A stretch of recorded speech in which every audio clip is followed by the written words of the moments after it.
তুরস্কের কাছ থেকে মুসলমানরা আসলে আরও অনেক বেশি আশা করে। ইসরায়েলের সাথে কিন্তু তুরস্কের একেবারেই সব সম্পর্ক ছিন্ন হয়ে যায়নি। সম্পর্ক যদি ছিন্ন হতো তাহলে ইসরায়েল অনেক বেশি চাপে পড়তো। ধরুন ইসরায়েলের যত জ্বালানি, তেল এবং গ্যাস একটা বিরাট অংশ তুরস্ক থেকে যায় এবং তুরস্ক কিনে নিজে ওখানে রপ্তানি করে। আবার তুরস্কের ভেতর দিয়ে পাইপলাইন করে পাঠানো হয়। যেমন আজারবাইজানের সাথে ইসরায়েলের অত্যন্ত ভালো সম্পর্ক। এই আজারবাইজান থেকে তেল, গ্যাস এগুলো পাঠানো হয় তুরস্ক হয়ে ইসরায়েলে। যদি তুরস্ক এই পথ বন্ধ করে দিত, হিজবুল্লাহ এবং হামাস এখনও আঞ্চলিক পর্যায়ে, আর হুতি আন্তর্জাতিক অঙ্গনের ফ্যাক্টর, মনে রাখতে হবে। তুরস্কে হামাসের আহত সৈন্যদের চিকিৎসা দেওয়া হচ্ছে বলে খবর বেরিয়েছে। এ বিষয়ে বিস্তারিত কি তথ্য পাওয়া যাচ্ছে? তুরস্কে হামাসের আহত সেনারা চিকিৎসা নিচ্ছে বলে খবর পাওয়া যাচ্ছে। এই ব্যাপারে বিস্তারিত তথ্য না, খুব বেশি বিস্তারিত তথ্য পাওয়া যাচ্ছে না। এখানে কতগুলো কথা আমি বলতে চাই। তুরস্ক তো আর হামাসের শত্রু দেশ না সরাসরি বা পরোক্ষভাবেও না, বরং সমর্থনই দিচ্ছেন রজব তাইয়িপ এরদোগান, তুরস্কের প্রেসিডেন্ট। তিনি বলেছেন যে হামাস পরাজিত হলে ইসরায়েল তুরস্কের দিকে হাত বাড়াবে। আবার এই যে সম্প্রতি বলেছেন, গত পরশুদিন সম্ভবত দেখলাম যে এরদোগান বলেছেন যে হিজবুল্লাহর সাথে যদি যুদ্ধ করে ইসরায়েল, তাহলে তুরস্ক লেবাননকে বা হিজবুল্লাহকে সমর্থন দেবে। তার মানে যুদ্ধটা যাতে না হয় সেই ব্যবস্থা করছে, চেষ্টা করছে। তার মানে আলটিমেটলি যা দাঁড়াচ্ছে সেটা হচ্ছে তুরস্ক তো হামাসের পক্ষে, এবং হামাসের নেতারা একসময় তুরস্কে থাকতেন। সেক্ষেত্রে এরদোগান যতক্ষণ পর্যন্ত ক্ষমতা আছে ততক্ষণ পর্যন্ত একথা ভাবার সুযোগ আছে যে তারা হামাসকে তো সমর্থন দেবেই অ্যাট লাস্ট। কেমন? সেক্ষেত্রে হামাসের যোদ্ধারা সেখানে চিকিৎসা নিতেই পারেন। হামাসের যোদ্ধারা মিশরেও হয়তো চিকিৎসা নিচ্ছেন, মেবি কাতারেও নিচ্ছেন, অথবা ইরানে নিচ্ছে, লেবাননে নিচ্ছে, সিরিয়া নিচ্ছে, বিভিন্ন জায়গায় নিচ্ছে। এমনকি গাজায় নিচ্ছে না তা তো না, গাজায় তো তাদেরকে টিকে থেকে যুদ্ধ করতে হবে, এবং এই সমস্ত সব কিছু বুঝে শুনেই তো ইসরায়েলের বিরুদ্ধে তারা সামরিক অভিযান চালিয়েছে। গাজা থেকে ইসরায়েলের ভিতরে গিয়ে যুদ্ধটা শুরু করেছে তো হামাস। ফলে তাদের কি দুর্বলতা, কি আছে, কি নেই, কি পারবে, কি পারবে না, এগুলো সব বিবেচনা করতে হয়নি, হিসাব নিকাশ করতে হয়নি, এই সমস্ত করেই তো করেছে। সেক্ষেত্রে যদি 2-5-10 জন বা 100-200 বা 500 বা আরও বেশি তুরস্কে যদি চিকিৎসা নেয়, এটা অনেক বড় কিছু না, এটা সাধারণ ঘটনা। মধ্যপ্রাচ্যের আর 10টা-5টা দেশের মতোই তুরস্ক এটাকে সাহায্য করবে, সমর্থন দেবে, এটাই স্বাভাবিক, আমি ধরে নিতে পারি। মুসলিম দেশ হিসেবে তো দেবেই। আর যেহেতু তুরস্কের প্রেসিডেন্ট রজব তাইয়িপ এরদোগান যেহেতু একজন মুসলিম নেতা এবং সারা বিশ্বে এইভাবেই নিজেকে তুলে ধরেন, বা সারা বিশ্বের মানুষের একটা গুরুত্বপূর্ণ অংশ, উল্লেখযোগ্য অংশ এরদোগানকে নেতা হিসেবে দেখতে চান, সেক্ষেত্রে তাকে হামাসকে সমর্থন দেওয়া ছাড়া বিকল্প নেই। কিন্তু এ ব্যাপারে আসলে খুব বেশি বিস্তারিত তথ্য আমরা পাচ্ছি না যে হামাসের যোদ্ধারা তুরস্কে চিকিৎসা নিচ্ছেন। আমি আবারও বলছি, যদি নিয়ে থাকেন তাহলে অস্বাভাবিক কোনো ঘটনা ঘটছে, সেটা ভাবার কোনো কারণ নেই। তুরস্কে ইসরায়েলের সঙ্গে বাণিজ্য সম্পর্ক ছিন্ন করেছে। গাজা নিয়ে তুরস্কের ভূমিকাকে কিভাবে দেখছেন? গাজা নিয়ে তুরস্কের ভূমিকা আসলে আমি দুই রকমভাবে দেখি। আমি একদম আমার মতো করে নিরেট সত্যটাই বলার চেষ্টা করব।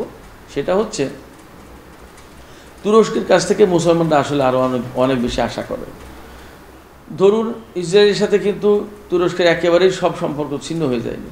ইরানের রাহবার থেকে শুরু করে প্রেসিডেন্ট বা আরও অনেক নেতা বা মন্ত্রীরা বারবার আহ্বান জানিয়েছেন, এবং গাজা যুদ্ধ শুরুর পরে কয়েকবার জরুরি বৈঠক হয়েছে আপনার ওআইসি, সেখানে বারবার আহ্বান জানানো হয়েছে যে ইসরায়েলের সাথে মুসলিম সমস্ত দেশের সম্পর্ক ছিন্ন করা উচিত। সম্পর্ক যদি ছিন্ন হতো তাহলে ইসরায়েল অনেক বেশি চাপে পড়তো। ধরুন ইসরায়েলের যত জ্বালানি, তেল এবং গ্যাস, ইসরায়েলে তো কোনো গ্যাস নেই,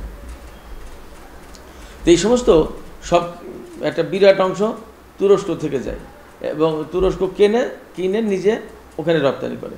আবার তুরস্কের ভেতর দিয়ে পাইপলাইন করে পাঠানো হয়। যেমন আজারবাইজানের সাথে ইসরায়েলের অত্যন্ত ভালো সম্পর্ক। এই আজারবাইজান থেকে তেল, গ্যাস এগুলো পাঠানো হয় তুরস্ক হয়ে ইসরায়েলে। যদি তুরস্ক এই পথ বন্ধ করে দিত বা ইসরায়েলের সাথে সম্পর্ক ছিন্ন করত, অথবা চাপ সৃষ্টি করতো যে তুমি যদি গাজায় এই যে নিরীহ মানুষদের উপর যেভাবে আগ্রাসন চালাচ্ছ, গণহত্যা চালাচ্ছ, এই গণহত্যা যদি বন্ধ না করো তাহলে আমি এই সমস্ত তেলের পাইপলাইন, গ্যাসের পাইপলাইন বন্ধ করে দেবো। এমনকি ইসরায়েলের সামরিক বাহিনী ব্যবহার করে এরকম অনেক সরঞ্জাম তুরস্ক থেকে রপ্তানি হয়। তুরস্ক সবচেয়ে বেশি ইস্পাত রপ্তানি করে ইসরায়েলে। ইস্পাত সবচেয়ে বেশি ব্যবহৃত হয় সামরিক রসদ সরঞ্জাম তৈরির ক্ষেত্রে, ট্যাঙ্ক, গুলি, গোলাবারুদ, ক্ষেপণাস্ত্র, অনেক কিছু তৈরিতে, মেশিন গান, রাইফেল সব কিছু তৈরিতে ইস্পাত ব্যবহার হয়। তো ইস্পাত যদি তুরস্ক এইভাবে সাপ্লাই না দিত, তাহলে ইসরায়েলের সামরিক শক্তিও আলটিমেটলি কমে যেত। নট অনলি দ্যাট, কোনো সময় এমন দেখা গেছে, যেমন সম্ভবত 2012 সালের যুদ্ধ বা 2014 সালের যুদ্ধের কথা, হামাস ইসরায়েল যুদ্ধ হয়েছিল, তখন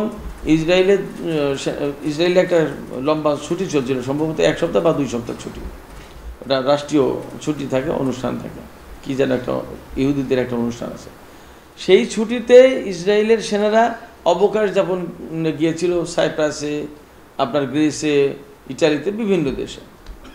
তারা ওই যুদ্ধের ভয়াবহতা এত বেশি ছিল যে তারা আর ফিরতে পারছিল না ইসরায়েলি বিমানে করে।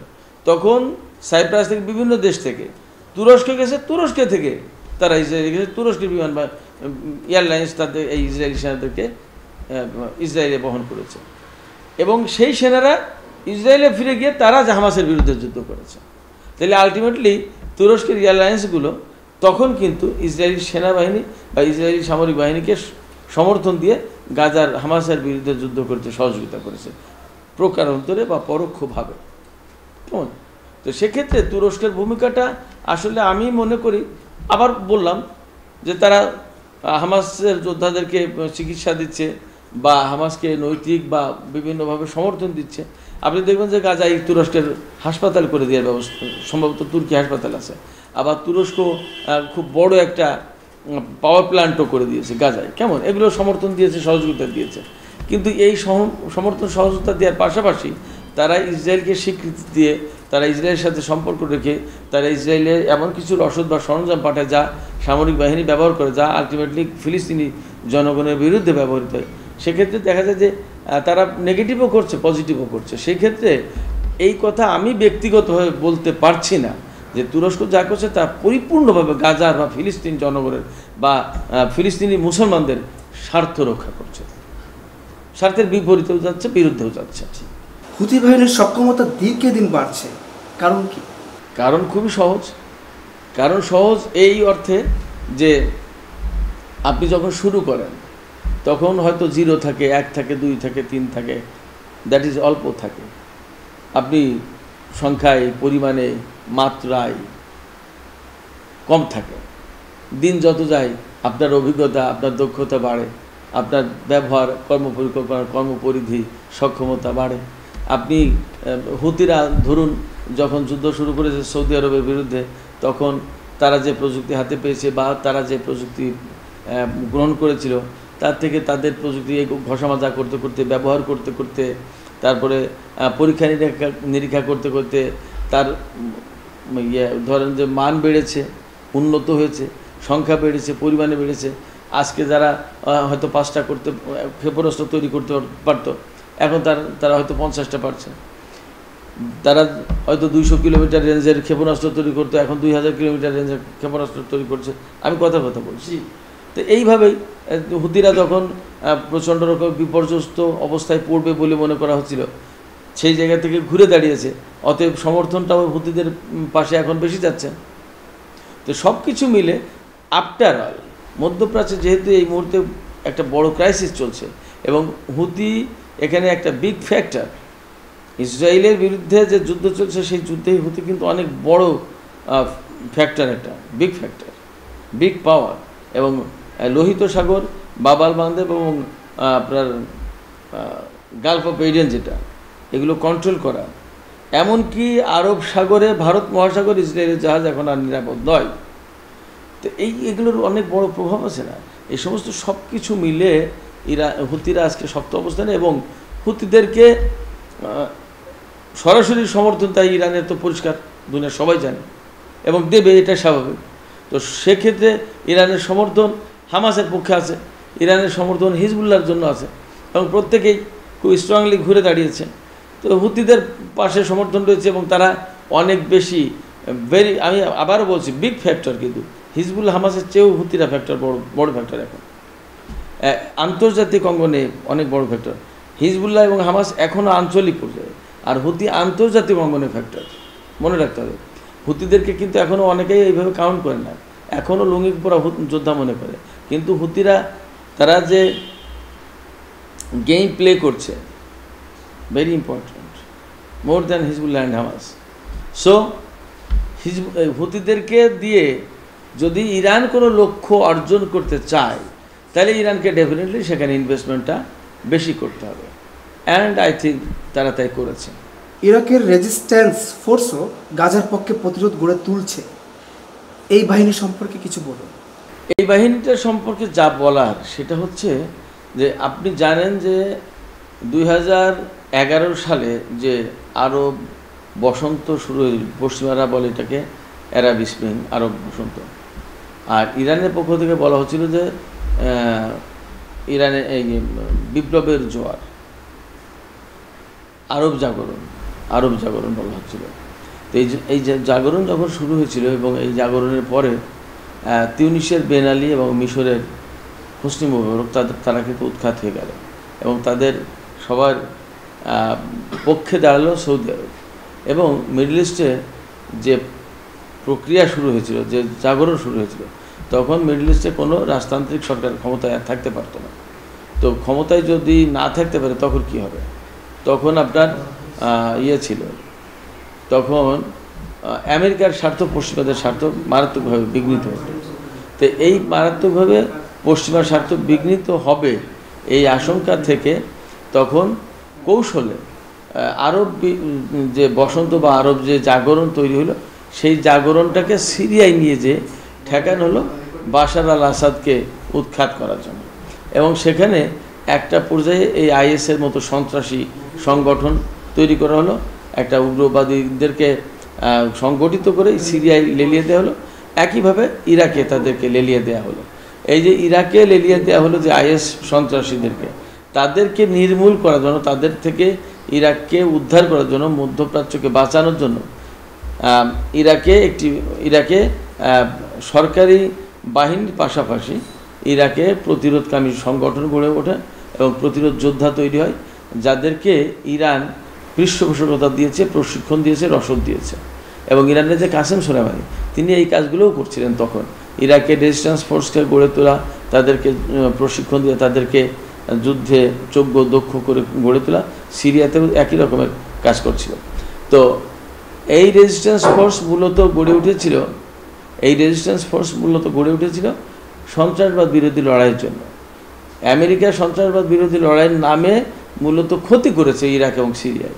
সেই ক্ষতি কাটিয়ে বরং প্রকৃতপক্ষে সন্ত্রাসবাদ বিরোধী লড়াই করার জন্য আইএস যেহেতু মধ্যপ্রাচ্যে ইরান, ইরাক, সিরিয়া সবার জন্য ক্ষতিকর এবং মূল টার্গেট ছিল মূলত ইরান, সেই ক্ষেত্রে ইরান তখন বিষয়টা বুঝতে পেরে তখন আইএস বিরোধী প্রতিরোধ বাহিনী গড়ে তোলে, যাদের কাজ ছিল সিরিয়াতে, যাদের কাজ ছিল ইরাকে।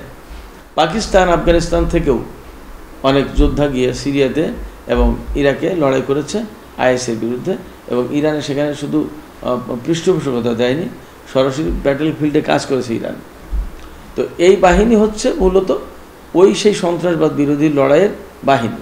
তো ওইটা যেহেতু আমেরিকা এবং ইসরায়েল সমর্থিত বা মদতপুষ্ট ছিল আইএস, সেক্ষেত্রে ওই লড়াইটা বেসিক্যালি আমেরিকা এবং ইসরায়েল বিরোধী লড়াই ছিল।